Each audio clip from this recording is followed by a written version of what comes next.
Olá, dando continuidade ao conteúdo da videoaula anterior sobre os procedimentos de leitura, mais necessariamente sobre o descritor 1, eu agradeço a vocês por estar nos prestigiando, né, nesse mini curso, e sejam todos bem-vindos, tá? Eu sou a professora Leonília e estaremos aqui e posterior nos futuros encontros através do Meet, ok? Então vamos lá. O descritor 1, localizar informações explícitas em um texto. Essas informações elas vão estar na superfície do texto, elas vão estar claras, tá? E aí a gente vamos sintetizar aqui. Um texto, em geral, traz informações que se situam na sua superfície e são, assim, explícitas, claras, tá? Ou traz informações apenas implícitas, subentendida. A habilidade prevista nesse descritor, ela concerne a capacidade do aluno para localizar no percurso do texto uma informação que explicitamente, claramente, consta na sua superfície. Como se vê, corresponde a uma habilidade bastante elementar. Assim, espera-se que o item relativo a esse descritor solicite do aluno a identificação de uma determinada informação entre várias outras expressas no texto. Você vai ter que identificar aquela informação solicitada pelo autor que está explícita, clara, ok? Aí nós temos, né, um texto, o nome feio, do Carlos Moraes, Desliturgias, tá? Desliturgias. Aí nós vamos ler esse texto para posterior identificar, através de duas questões, as informações explícitas contidas nesse texto, ok?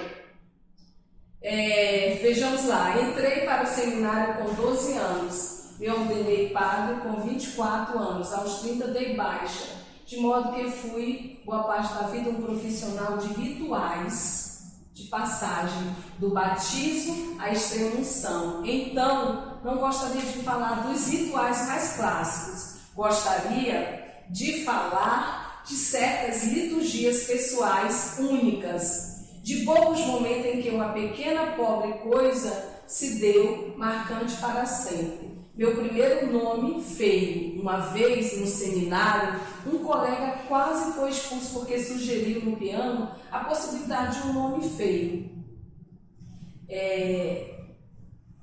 A possibilidade de um nome feio. No caso, muito feio mesmo, é que numa tarde de domingo de chuva ele tocou os primeiros acordes de um tango, cuja letra a certa altura continha, segundo o dedo duro presente, a palavra lupanar. Um nome muito feio mesmo. O padre diretor ordenou uma pesquisa da letra do tango.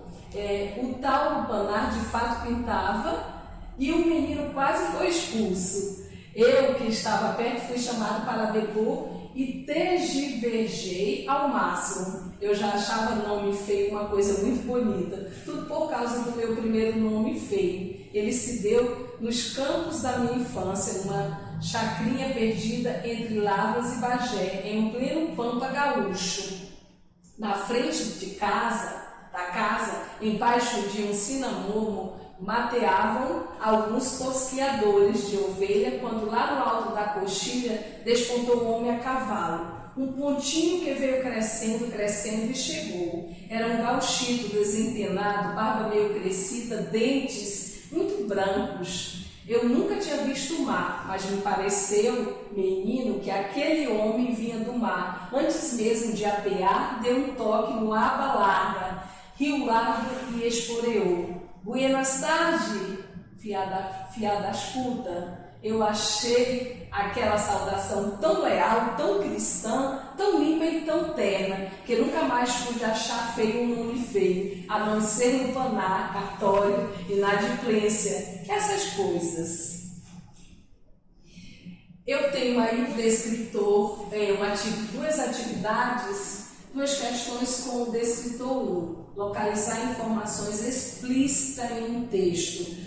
Todo texto, ele tem essa informação, não importa a área do conhecimento. Aí vejamos aí, a partir da leitura do texto pode-se afirmar que, olha aí, a partir da leitura do texto, né? O narrador foi profissional de rituais duradouros. Letra B, o narrador foi profissional de rituais de passagem. O narrador gostaria de falar dos rituais clássicos. O narrador gostava de falar dos rituais clássicos. O narrador ficou no seminário até os 30 anos. A resposta aqui está explícita, clara. O narrador foi profissional de rituais de passagem. Tá, gente? Toda narrativa, ela tem um narrador personagem e um narrador observador. Ele não fez menção de que tipo de narrador, e sim só do narrador. O narrador é aquele que conta, né, os fatos, ok? Aí eu tenho uma questão, uma outra questão, também sobre o mesmo descritor, localizar informações explícitas, claro.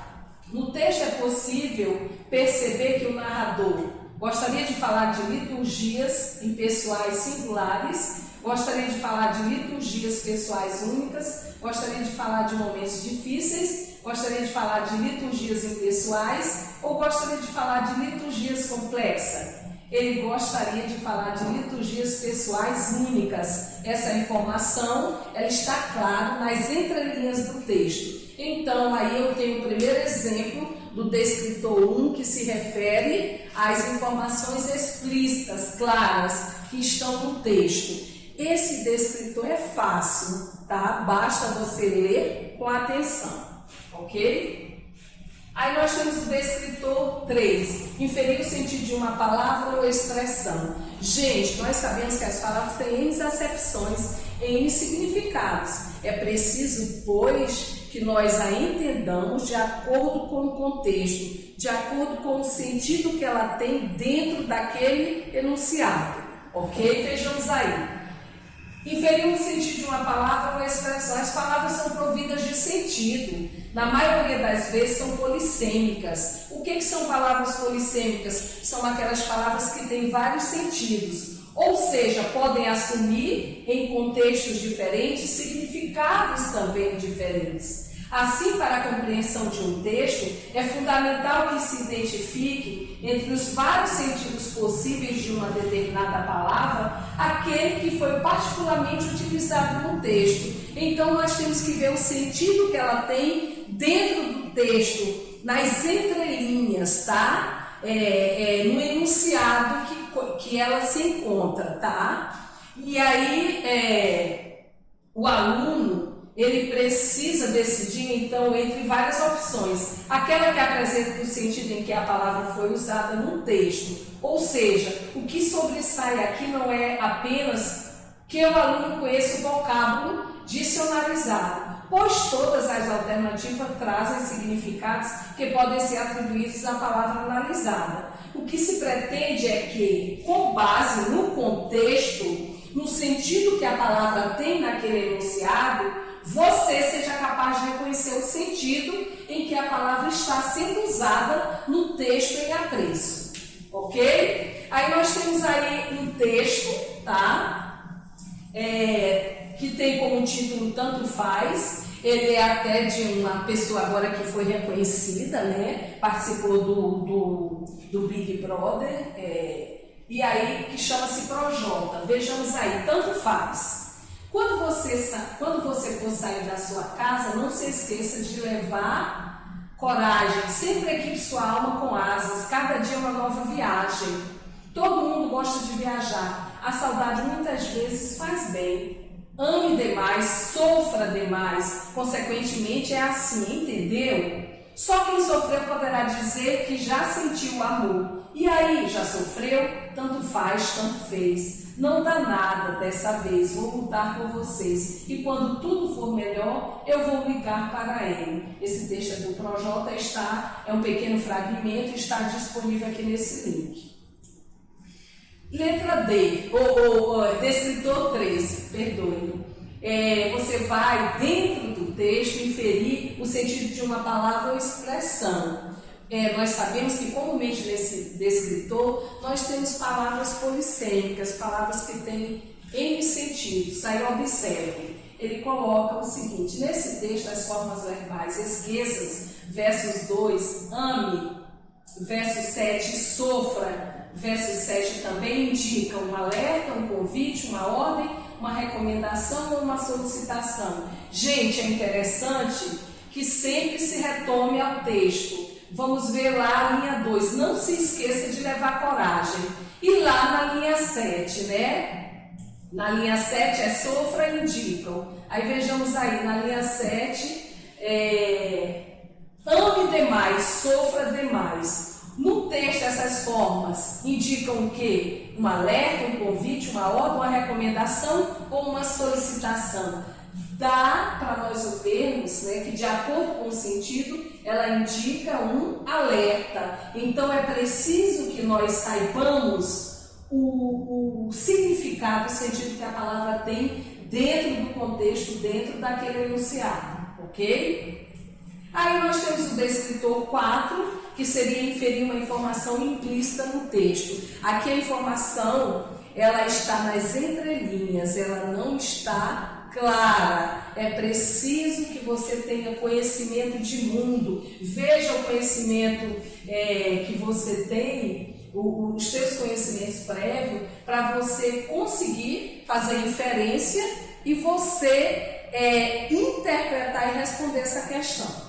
Numa perspectiva discursiva interacionista, assumimos que a compreensão de um texto se dá não apenas pelo processamento de informações explícitas, mas também por meio de informações implícitas, aquelas que não estão claras. Ou seja, a compreensão se dá pela mobilização de um modelo cognitivo que integra as informações expressas com os conhecimentos prévios do leitor ou com elementos pressupostos no texto. Para que tal integração ocorra, é fundamental que as proposições explícitas sejam articuladas entre si e com o conhecimento de mundo do leitor, que exige uma identificação dos sentidos que estão nas entrelinhas do texto, sentidos não explicitados pelo autor. Tais articulações só são possíveis, no entanto, a partir de uma identificação de pressupostos ou de processos inferenciais. Ou seja, de processo de busca dos vazios do texto, isto é, do que não está dado explicitamente no texto. E é preciso que nós façamos essas inferências, tá? Aí nós temos aí um texto, né, do descritor 4. Vejamos aí. Esse texto é um soneto do Vinícius de Moraes. E nós sabemos que nós temos aí um texto literário, né? Vejamos aí o que ele expressa. De tudo ao meu amor serei atento, antes que com tal zelo e sempre tanto, que mesmo em face do maior encanto, dele se encante mais meu pensamento. Quero vivê-lo em cada bom momento, e em seu louvor hei de espalhar meu canto, e rir meu riso e derramar meu pranto, ao seu pesar ou seu contentamento. E assim, quando mais tarde me procure, quem sabe a morte, angústia de quem vive, quem sabe a solidão, fim de quem ama, eu possa lhe dizer do amor que tive, que não seja imortal, posto que é chama, mas que seja infinito enquanto dure. Nossa, né? Que soneto, que texto maravilhoso. Aí vejamos aí, D, inferir uma informação implícita em um texto. Ao ler o texto na primeira estrofe do poema, Soneto de Fidelidade, o eu lírico expressa dizendo que, gente, o eu lírico é quando o autor ou você fala de algo a partir do que você pensa e não daquilo que realmente é. O autor falou sobre o amor a partir dos sentimentos dele, né? Então vamos ver o que ele diz. Caso aconteça um grande encanto, o amor deve procurar um novo caminho. Caso aconteça um grande encanto, deve se lembrar mais ainda do amor. Diante de um novo encanto, esquece do amor primeiro. Diante de um novo encanto, perde-se o zelo pelo amor primeiro. Ou diante de tudo que possa acontecer, o amor será desprezado. A partir do eu lírico expressado no soneto de fidelidade, tá? Qual seria a resposta correta? Seria a resposta B. Caso aconteça um grande encanto, deve se lembrar mais ainda do amor, né? Ele falou dos sentimentos a partir do que ele pensa. E aí nós temos uma outra questão, inferir também uma informação disso. O eu lírico.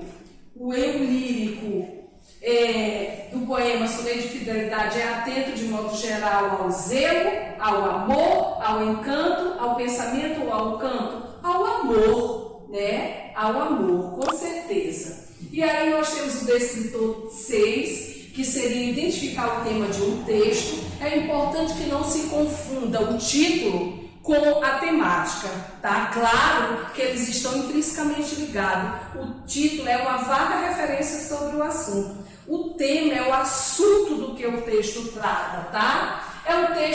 Um texto é tematicamente orientado, quer dizer, desenvolve-se a partir de um determinado tema, que ele dá unidade e coerência. A identificação desse tema é fundamental, pois só assim é possível aprender o sentido global do texto, tá? Discernir entre suas partes principais e outras secundárias, parafraseá-lo, falar sobre algo com outras palavras, né? Dar um título coerente ou resumi-lo. Em um texto dissertativo, as ideias principais, sem dúvidas, são aquelas que mais diretamente convergem para o tema central do texto. O item vinculado a esse descritor deve centrar-se na dimensão global do texto, no núcleo temático que lhe confere a unidade semântica. Gente, todo texto ele tem os núcleos temáticos, tá? Nos parágrafos. É preciso que a gente confira isso através de uma unidade semântica, tá? Por meio desse descritor, pode-se avaliar a habilidade do aluno em identificar do que trata o texto. Com base na compreensão do seu sentido global, estabelece múltiplas relações entre essas partes que o compõem. Isso é feito ao relacionarem-se diferentes informações para construir o sentido completo do texto. Então, nós temos que lê-lo e avaliá-lo como um todo. E aí nós temos o D6, tem uma questão, a questão se refere à temática de um texto. O tema do texto aí nós temos letra A, a imortalidade do amor, apresentado pelo eu lírico, e sem dar refere-se ao soneto, tá? A fragilidade apresentada pelo eu lírico sobre o amor, o distanciamento sugerido pelo eu lírico pelo eu lírico ao tratar do amor, a fragilidade do amor sugerida pelo eu lírico sobre o amor, a intensidade inexpressível pelo eu lírico sobre o ato de amar. A resposta a temática do texto a imortalidade do amor apresentada pelo eu lírico, tá? E por último nós temos o descritor 14, ok? É importante que nós saibamos, que vocês saibam distinguir um fato da opinião relativa a esse fato dentro de um texto, certo? Essa habilidade, ela avalia por meio desse descritor, refere-se ao reconhecimento no texto, do relato de um acontecimento real e daquilo que é a expressão de um texto. Emite julgamento de autor do narrador ou de um personagem. Trata-se principalmente de discernir um comentário feito sobre algum fato descrito no texto, no qual o aluno é levado a distinguir o que realmente é considerado um fato e o que realmente é considerado uma opinião relativa a esse fato. Nos itens bem enunciados como no texto, encontra-se uma opinião expressa em, ou a expressão que revela uma opinião sobre o fato o narrador, o texto emite uma opinião em. Aí eu peguei e sintetizei aqui um exemplo, né? Defini o que era fato em poucas palavras e o que é opinião. Gente, o fato é aquilo que realmente acontece, é uma verdade absoluta. Gente, então, vamos ver aí, nós definimos o que é fato, o que é opinião. O fato é bem simples, é algo que realmente aconteceu, uma verdade absoluta. Exemplo, nasceu o segundo filho do príncipe William. E eu tenho opinião, a opinião é o que achamos, sem ter certeza se é verdadeiro ou não. É uma maneira de ver um fato. Acho que o segundo filho vai ser uma menina, olha, é o que achamos, sem ter certeza. Então, nós temos que observar o fato e a opinião para poder ter essa habilidade de distinguir um fato da opinião relativa a esse fato dentro de um texto, tá? E aí nós temos o texto, né? Leia e responda. Cidadania, direito de ter direitos. Cidadania é o direito de ter uma ideia, poder expressá-la. É poder votar em quem quiser sem constrangimento. Há detalhes que parecem insignificantes, mas revelam um estágio de cidadania, como, por exemplo, respeitar o sinal vermelho no trânsito, não jogar papel na rua, não destruir telefones públicos. Por trás desse comportamento está o respeito à coisa pública. Foi uma conquista dura. Muita gente lutou e morreu para que tivessem o direito de votar. Distinguir um fato da opinião relativa a esse fato. O trecho que indica a opinião do autor em relação à cidadania é que o direito é o direito de ter uma ideia e poder expressá-la, é poder votar em quem quiser, revela um estágio de cidadania, foi uma grande conquista dura, muita gente lutou. Foi uma conquista dura, a opinião do autor está expressa aqui, ó. Foi uma conquista dura, muita gente lutou e morreu para que tivesse o direito de votar. Então aí eu tenho uma opinião do autor relativa ao fato expresso.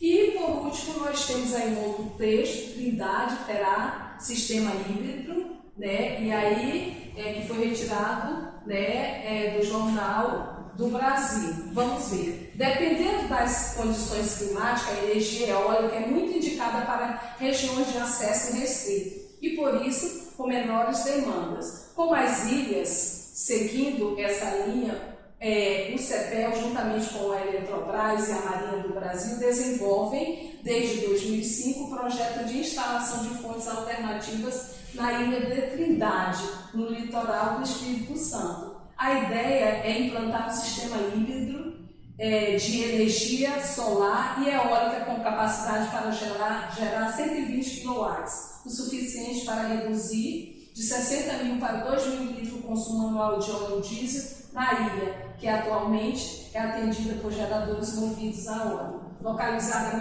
1.200 km da costa brasileira, a ilha de Trindade é estratégica para garantir a extensão territorial do país e por isso é ocupado pela Marinha. Mas para que tenha energia precisa ser alimentado por óleo diesel, que de 2 em 2 meses chega transportado por barcos em viagem que dura cerca de 4 dias. Daí a grande importância desse projeto, exemplifica Ricardo Dutra, pesquisador do CEPEL, Jornal do Brasil, 27 de julho de 2017.